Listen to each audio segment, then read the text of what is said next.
of the pressure points, impact pressure points in the first form. I just want to mention about a little energy technique that a lot of the Kung Fu masters used to use long ago to make their impact striking more effective. For instance, this technique, if your opponent is facing you, this technique is found in your breathing. For instance, if you breathe in, you breathe in, and if I strike and breathe out, it gives him that sort of an effect. But if you breathe in, see he's going already. So an effective technique is, as the person breathes in, and I hit a pressure point, it adds a draining effect on his body, depending which part of the body I'm attacking and where I'm taking that energy from. So this is a technique that we use, and this is governed by the person's breathing. But most of all, there is a scientific reason behind that as well. As you breathe in, your body needs to relax to let the oxygen go throughout your whole body, and as soon as you relax, then obviously impact striking is more effective, because as I hit those points, it goes deeper into those impact points, those pressure points. Secondly, the Kung Fu masters a long time ago knew when to attack you by the sound of your breathing. In actual fact, if someone is breathing in and you attack them, even if you don't know impact, then you can put them off balance and catch them unaware. So this is not a new technique, but impact is a special technique, and it also requires years of training as well. Secondly, the chi energy flows out through the arms, and the more chi energy you have as you hit those pressure points, you're able to use that kind of chi energy, send that energy into the pressure point, whether it's on the arm, whether it's down here, the little point, or whether it's on the stomach points here, or whether it's on gallbladder points, or whether it's on kidney point, bladder points down here, or whether it's on kidney points at the back, bladder points at the back. So you've got those pressure points striking techniques. So overall, even a palm, just like this, we have a technique that goes like this, and this would be an effective technique in pressure point striking. So going back to that simple little technique, as you breathe in and you hit it goes deeper in. But you also need some kind of chi or hateful energy to even transmit that type of energy into the opponent's body. The more inner power you have, the more effective your in-match striking will become. So just a little, going back to that test, if you breathe in as a striker, you can see the difference between if you breathe out. That's why when you, in a lot of chi training exercise, when you tense the body, you breathe in, and as you come out, you tense, because you can get harder, you can make the muscles more harder when you're breathing out. So, likewise, this is the opposite effect, but the effect strike, as soon as you breathe in, bang, you don't come. But this is a very effective technique, but it's also one that has to be really truly mastered. So here is the draining technique on the person's body by using his breathing. Other things such as cross points, if I, for instance, hit him in a certain place, say for instance, we have a technique that like this, so these are cross techniques. In Java, programmers we call it blood sand arm, German, means blood sand arm, and they deal with cross techniques. Other styles they call it leading in the column, which means to hit pressure points, etc. And cross point techniques, such as this, found in Java, is when I hit him across 2 points, for instance, at the same time, the pain is in the centre. So just doing that is very dangerous. But most of all, I just wanted to mention how as you breathe in, with it and then it's is going already. Okay, you alright? So we massage an important point there. Okay, alright? So there you have the draining effect on the body. by using the opponent's breathing. As he breathes in you come. Okay.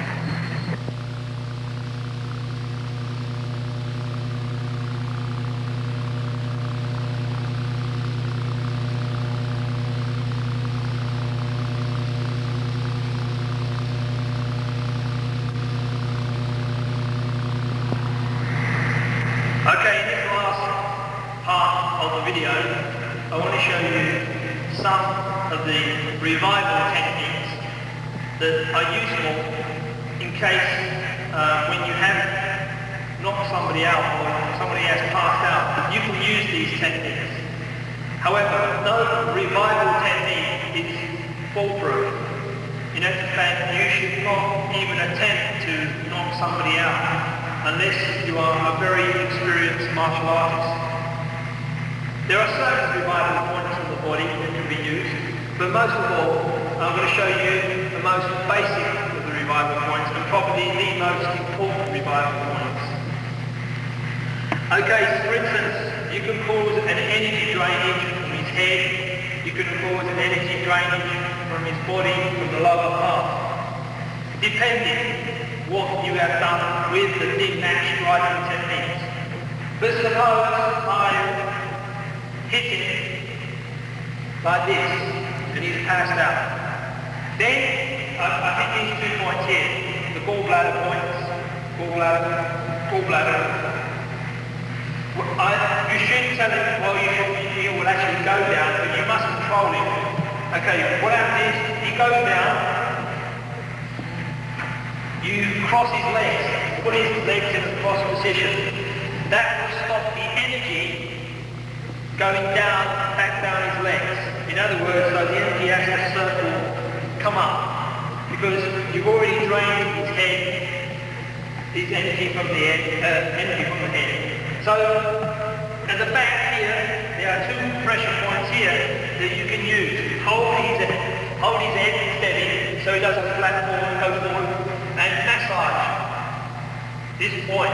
Depending, as I said, if you knock the energy out from his head, then you massage up. If you knocked the energy down and out from his legs, then you massage down. If there's too much energy got into the head, you massage down. Too much, not enough energy in the head, you massage up. In this case, I'm assuming that there's no energy in his head. So therefore you massage up, get the head, get the back, and with the fingers strike, come up, like this. If it hasn't come around, maybe the lungs might be collapsed. Give a little tap, not too hard, mind you. These 2 points here are also gallbladder points, and they can also be massaged in an upwards direction. As well as these 2, and Fowler use the technique of bring it up. So you massage these 2 points and these 2 points.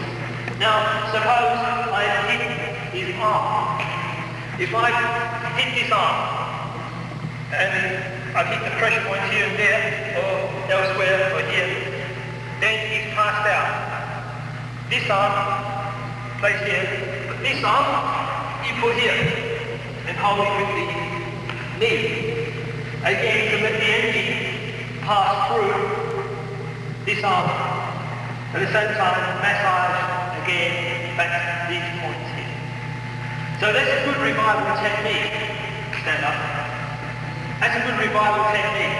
But don't think you can turn somebody on just like a slice switch. Knock him out, bring him back, knock him out, bring him back. No, it's very dangerous.